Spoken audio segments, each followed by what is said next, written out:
Bismillahirrahmanirrahim. Assalamualaikum warahmatullahi wabarakatuh. Hari ini kita ketemu lagi di pengantar ekonomi pertemuan 9. Di pertemuan ini kita akan membicarakan tentang siklus ekonomi. Ini adalah poin-poin yang akan dibahas. Kita akan ngomong apa sih siklus ekonomi itu, lalu anatominya. Anatomi itu adalah bentuknya, tiap bentuk itu artinya apa, lalu variasi siklusnya, lalu apa hubungan antara siklus ekonomi dengan kesempatan kerja, serta bagaimana hubungan antara siklus ekonomi dengan tingkat inflasi. Nah, pertama-tama, siklus ekonomi itu apa? Siklus ekonomi itu adalah pola gerakan naik turun pada output dan harga yang teratur. Jadi intinya adalah segala perubahan output sama. Jadi output itu adalah kan produksi suatu barang, jumlah produksi barang di suatu negara dalam kurun waktu tertentu. Terus lagi itu kan ada perubahan harganya. Nah, kan kadang kalau kalian lihat suka ada perubahan tuh secara grafik, kadang naik, kadang turun. Nah, yang namanya siklus ekonomi itu adalah perubahan.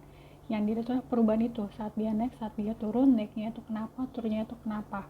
Durasinya biasa kalau yang namanya siklus ekonomi itu bisa dilihat dari bulanan, tahunan, belasan tahun atau puluhan tahun.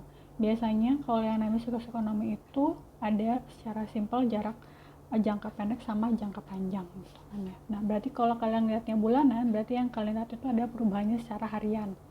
Per harinya gimana? Misalnya selama 1 bulan 30 hari itu perubahannya gimana gitu. Nah, anatomi siklus ekonomi itu secara umum bisa dibedakan menjadi 4, ya kan? Gerakan naik itu dibilang namanya upturn atau ekspansi, lalu titik puncak saat lagi di puncak itu dibilang namanya peak, lalu saat dia turun itu namanya resesi atau downturn, dan saat titik terendah itu adalah namanya dibilang titik nadir atau trough. Nah, biar lebih jelasnya kita bisa lihat ini adalah grafiknya. Contoh grafik dari siklus ekonomi itu sendiri. Bisa jadi posisinya itu sebelah sumbu Y-nya itu adalah GDP. Masih ingat kan ya GDP itu apa? Kalau nggak ingat silakan dibuka lagi di pertemuan sebelumnya sebelum ketemu TS. Lalu di bawahnya itu adalah time atau waktu. Berarti ini bisa dibilang kalau namanya siklus ekonomi satu negara itu biasanya yang dia pantau adalah perubahan GDP-nya, baik hitung GDP per kapita ataupun GDP total. Nah, sisi ekspansi ya yang pada melihat di bagian ekspansi itu artinya menandakan ekonomi di suatu negara itu sedang maju, sedang berkembang, makanya dia naik ya. Lalu pada saat dia di peak itu berarti lagi puncak-puncaknya tuh, lagi bagus-bagusnya gitu kan. Bisa dilihat kayak misalnya GDP-nya tinggi, terus pertumbuhan ekonominya lagi tinggi gitu kan. Tingkat penganggurannya rendah, itu adalah titik puncaknya ekspansi. Nah, kalau resesi itu berarti lagi ekonominya lemah. Biasanya growth-nya bisa jadi di bawah rata-rata, ya kan? Berarti di bawah 1 atau jadi minus, seperti situasi yang sedang kita hadapi saat ini di tengah pandemik, ya kan? Di semua negara bilangnya lagi resesi. Karena apa? Secara pertumbuhan ekonominya itu lagi rendah atau malah minus. Nah, trough itu berarti di bawah, makin turun, makin ke bawah gitu kan. Bisa jadi untuk saat ini situasi ekonomi di semua negara mereka baru klaim bahwa mereka resesi, mereka tidak bilang bahwa mereka trough. Jadi kalau trough itu berarti istilah kata udah kalau yang namanya perusahaan itu mereka sudah mau pilot, udah mau gulung tikar ya gitu. Nah di sini nggak kan ya berarti. Nah itu nanti biasanya siklusnya kan gitu. Jadi akan ada masanya yang namanya siklus ekonomi itu apakah dia akan selalu naik? Enggak. Akan ada titik dia naik, akan ada titik dia turun. Jadi selalu naik turun ya. Modelannya seperti itu. Nah, kalau ngeliat dari siklusnya itu bisa dibedakan menjadi ada 3 ya. Pendek, menengah, sama panjang. Bedanya apa? Bedanya pertama satu ngeliat dari waktu. Kalau pendek itu dia 40 bulan. Lalu kalau dia menengah 7 sampai 11. Lalu kalau dia panjang berarti 48 sampai 60 tahun. Nah, lalu apalagi selain masalah waktu, yang kedua itu bagian kedua itu adalah apa sih yang mempengaruhi siklus di jangka pendek itu. Nah, kalau di jangka pendek biasanya perubahan, berarti kalau cuma kurun waktu 40 bulan atau bisa dibilang berarti kurun waktunya cuma berapa? Sekitar 3 tahun ya. Berarti itu biasanya kalau ada perubahan, pengaruhnya alami. Alami maksudnya apa? Misalnya kalau ada terkait sama perubahan alam, atau ada perubahan kebiasaan. Itu namanya itu sistemnya tuh jadi karena ada perubahan kebiasaan aja gitu kan. Biasanya perubahannya tuh kayak itu jangka pendek. Bisa bapak kamu kan kurang dari 40 bulan? Iya, possible. Kayak misalnya gini deh simpelnya, siklus ekonomi antara sebelum bulan Ramadan, selama bulan Ramadan, dan sesudah bulan Ramadan. Nah itu ada namanya kan pola perubahan kebiasaan ya, konsumsi. Kayak konsumsi mungkin pembelian gula, pembelian sirup, itu kan ada perubahan secara siklusnya. Itu bisa dibilang contohnya kayak gitu ya, contoh siklus pendek.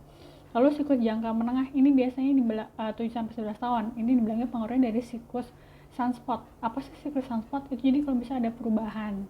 Jadi perubahannya itu tidak terlalu signifikan, nggak terlalu yang berubah. Jadi di antara bukan suatu yang baru, tapi dia memang mempengaruhi secara misalnya perubahan kebijakan, adanya peraturan baru, kebijakan baru gitu kan. Mungkin masalah perang dagang itu bisa ngefek di situ. Siklus sunspot ya. Nah, lalu yang ketiga adalah siklus jangka panjang. Ini biasanya kan berarti lebih panjang. Ini biasanya penerapan teknologi baru. Kalau bisa dilihat contohnya sekarang itu adalah yang terkait sama teknologi. Mulai dari pertama kali komputer ditemukan, lalu kita menemukan laptop, lalu begitu ada teknologi namanya internet, dan terus akhirnya berkembang sampai sekarang kan. Itu bisa dilihat seperti itu. Penerapan teknologi baru itu berubah terus seperti itu ya. Nah, lalu apa hubungan siklus ekonomi dengan kesempatan kerja? Ini yang bisa dibaca di sini. Jadi gini, simpelnya bisa dilihat itu kalau paling gampang itu pada saat dia posisi ekspansi atau resesi. Tadi apa ekspansi itu kan berarti kan produksi suatu negara itu lagi bagus ya. Berarti kalau di situ berarti dia apa? Menyerap banyak tenaga kerja. Yes, menyerap banyak karena GDP-nya lagi bagus, berarti produksinya lagi bagus. Mungkin ekspornya juga dia lagi bagus, maka dia akan menarik banyak pekerja kan. Dibandingkan sama resesi situasi saat ini ya. Kita simpelnya situasi saat ini di pandemik sudah tahu kan bahwa tingkat pengangguran itu meningkat karena banyak yang di PHK ya kan, karena menurunnya kesempatan kerja. Karena apa? Orang ekonomi lagi lemah, boro-boro memproduksi, menghabiskan barang yang ada aja kan, biasanya perusahaan itu kayak gitu, tempatnya gitu ya. Nah, lalu hubungannya dengan inflasi gimana? Nah, ini ada namanya output real sama output natural gitu kan. Dibilang kalau output realnya itu kurang dari output natural, biasanya inflasinya cenderung. Sedangkan kalau kondisinya sebaliknya itu, maka inflasinya cenderung naik gitu kan. Nah, kalau kayak gitu ini hubungannya sama nanti kebijakan jangka pendek sama kebijakan jangka panjang. Nah, apa sih maksudnya output real sama output natural? Output real itu adalah output yang kelihatan secara angka, GDP ya. Terus kalau sedangkan output natural itu yang beneran adanya seperti apa atau kebalik. Betul, di antara itu lah pokoknya ya. Kalau nggak paham silakan di browsing lagi ya, silakan dibaca-baca lagi, silakan dicari tahu gimana perbedaan output real sama output natural. Nah, untuk jangka pendek itu biasanya kebijakannya itu dia mengatasi perbedaan antara output real sama output natural. Jadi antara apa yang beneran terjadi di pasar sama yang tercatat. Jadi kan kadang itu kan yang secara angkanya gimana, di lapangannya seperti apa. Jadi dia cuma nutupin di antara itu doang. Jangan kalau misalnya untuk jangka panjang itu biasanya akan menggunakan kebijakan fiskal sama moneter. Nah, ini nanti akan ada pembahasan khusus untuk fiskal sama moneter, maka saya nggak akan bahas detail di sini. Nah, intinya jadi kalau jangka pendek tuh simpelnya gini, misal tingkat nilai tukar antara rupiah sama dolar lagi lemah. Kita jangan anggaplah ini situasi lagi normal ya, bukan situasi pandemik. Nilai tukar rupiah terhadap dolar melemah. Terus langkah pemerintah apa nih buat menguatkan si rupiahnya? Misal akhirnya dia pemerintah ngejual simpanan dolarnya, jadi memperkuat terus meningkatkan permintaan terhadap rupiah. Itu salah satu contohnya ya, simpelannya yang kayak gitu. Atau paling simpelnya kayak misalnya ini harga harga daging di pasar lagi tinggi, terus lalu pemerintah masukin barang ke pasar biar menekan harganya, jadi barang di pasar ada banyak. Itu contoh simpelannya kayak gitu ya. Nah, pertanyaan diskusinya untuk di pertemuan 9 ini adalah apa sih pentingnya untuk suatu usaha menengah itu memahami tentang siklus ekonomi? Penting nggak penting atau tidak untuk pemilik usaha yang kategorinya usaha kecil itu untuk memahami yang namanya siklus ekonomi? Terus apa pengaruhnya bagi dia? Misalnya tentang pemahaman terhadap siklus ekonomi itu untuk strategi bisnisnya dia. Pertama, penting apa enggak, terus yang kedua kalau penting kenapa, terus kalau misalnya dia udah paham tentang siklus ekonomi itu, ngefeknya ke dia seperti apa. Silakan dijawab di forum diskusinya. Nanti kita ketemu lagi, saya akan ketemu lagi di video berikutnya pada pertemuan ke-10. Oke, terima kasih. Assalamualaikum warahmatullahi wabarakatuh.